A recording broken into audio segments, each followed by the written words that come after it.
अद्भुत पर्वत है मेरु, जो अपनी दिव्य आभा से सदा प्रकाशित रहता है। उसके तेजस्वी स्वर्ण शिखर की चमक सूर्य की प्रभा को भी फीकी कर देती है। उस महान शिखर पर देवता, गंधर्व और अप्सराएं निवास करते हैं। दिव्यता का भव्य दृश्य।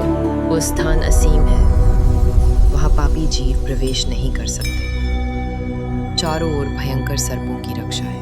दग्ध औषधियां उस गिरिराज को और भी तेजस्वी बनाती हैं। वह स्वर्ग लोक को भी घेर कर खड़ा है। सब देवता उस महाशिखर पर एकत्र हुए, अमृत प्राप्ति के उपाय पर विचार करने के लिए। उसी समय नारायण प्रकट हुए और सभा को दिशा दी। विष्णु जी बोले, सभी देवों और असुरों को मिलकर उस महासागर का मंथन करना होगा, वहीं से अमृत प्रकट होगा। हे देवगण, पहले सभी औषधियां, फिर रत्न, पर मंथन निरंतर चलता रहे, तभी अमृत की प्राप्ति होगी। फिर समस्त देवता कर पर्वत मंदराचल को उखाड़ने के लिए उसके समीप गए।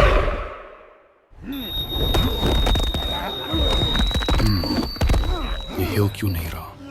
ये तो बहुत भारी है। सबकी हालत देखकर इंद्र जी ने कहा, देखा, इनका बल यहाँ कुछ काम नहीं आने वाला।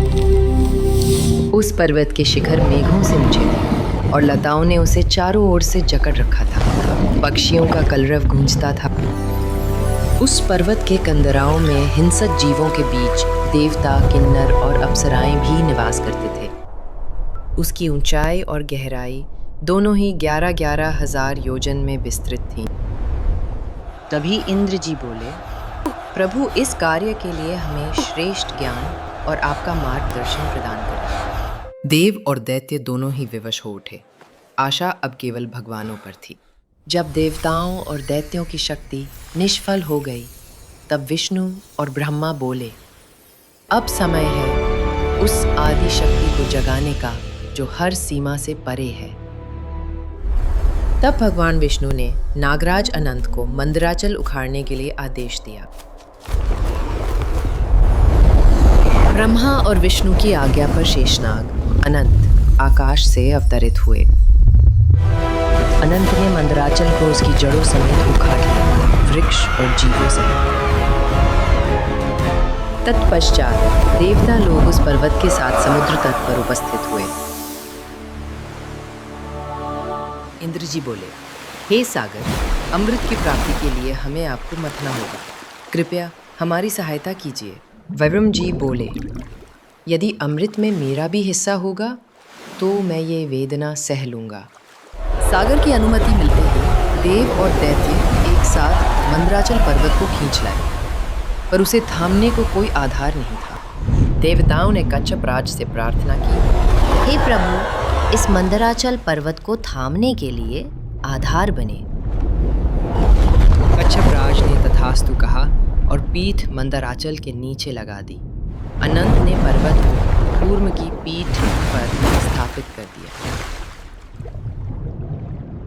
देवराज इंद्र जी ने मंदराचल पर्वत को स्थिर रखने के लिए ऊपर से दबाए रखा। इस प्रकार देवताओं और दानवों ने मंदराचल को, मथानी और वासुकी को रस्सी बनाकर अमृत हेतु समुद्र मंथन प्रारंभ किया। दैत्य नाग का सिर पकड़े, देवता पूंछ, मंथन आरंभ हुआ। मंथन आरंभ होने के कुछ ही देर बाद वासुकी नाग के मुख से धुआं और अग्नि की ज्वालाएं निकलने लगी।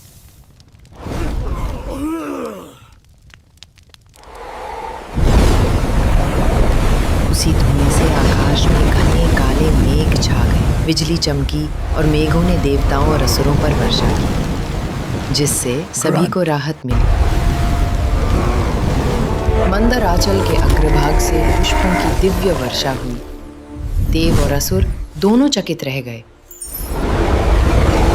मंदराचल के घूमने से समुद्र में महागर्जना हुई। सागर उफान पर था। सैकड़ों जलचर उस भंवर में फंसकर चकनाचूर हो गए। वरुण पीड़ा में थे। पेड़ टूटकर गिरने लगे। पक्षी, जानवर भय से चिल्लाते हुए नीचे गिरे। रगड़ से आग भड़की। नीली ज्वालाएं मंदराचल को घेरने लगी। सिंह और गजराज आग में घिर गए। प्राण बचाना असंभव था। तभी इंद्र जी ने वज्र उठाकर वर्षा बरसाई। अग्नि शांत हो गई। औषधियों और रसों ने समुद्र को बदल दिया। जल अब दूध सा हो गया। दूध का एक बूंद देवता पर गिरा और उनके शरीर में तेज भर गया। समुद्र का दूध धीरे धीरे घी में बदलने लगा। अमृत बनने लगा था।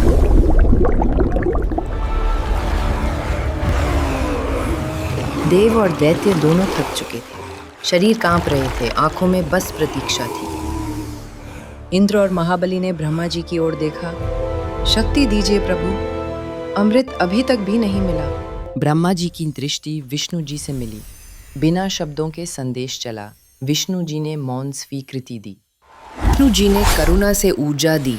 देव और दैत्य दोनों में फिर से प्राण भर गए। अब सब पूरी शक्ति से लगे देव और दैत्य वासुकी को फिर से खींचने लगे। अमृत की आशा फिर जागी। शांत शीतल चंद्रदेव अमृत सागर से प्रकट हुए। फिर सोने के कमल पर लक्ष्मी जी प्रकट हुई।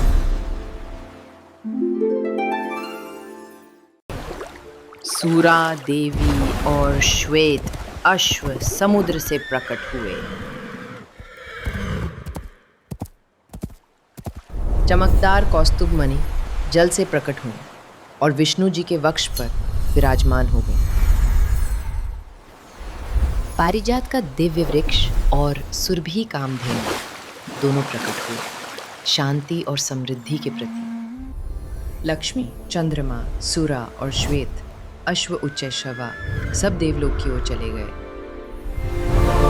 और फिर धन्वंतरी अमृत कलश लेकर प्रकट हुए।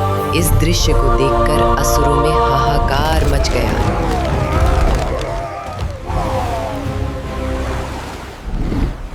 फिर प्रकट हुआ ऐरावत, दिव्य गजराज।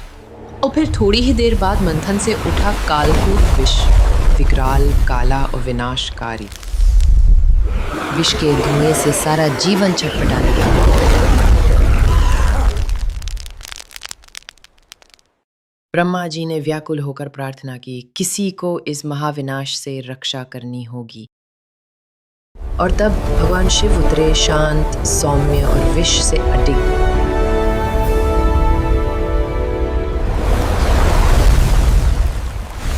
शिव जी ने विष पी लिया और बन गए नीलकंठ, जगत के रक्षक।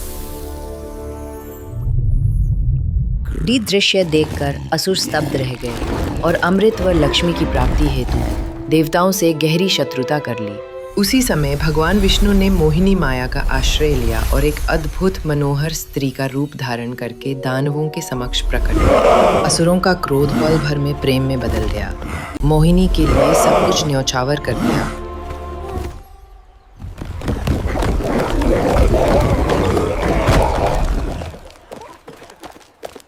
देवों को मिला अमृत, उनका तेज और अमरत्व फिर लौट आया। अमृत देवों को मिला, धोखा समझते ही असुरों का क्रोध फूट पड़ा। वे प्रतिशोध की आग में जल उठे।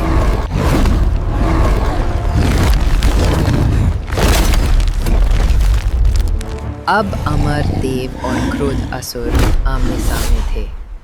युद्ध की घोषणा जैसे थम गई हो, क्योंकि प्रत्येक अंत एक नई शुरुआत का बीज बोता है। ये एक युद्ध का अंत था, पर ब्रह्मांड की कथा अब भी चलती रही, लहरों की तरह अनंत तक फैलती हुई।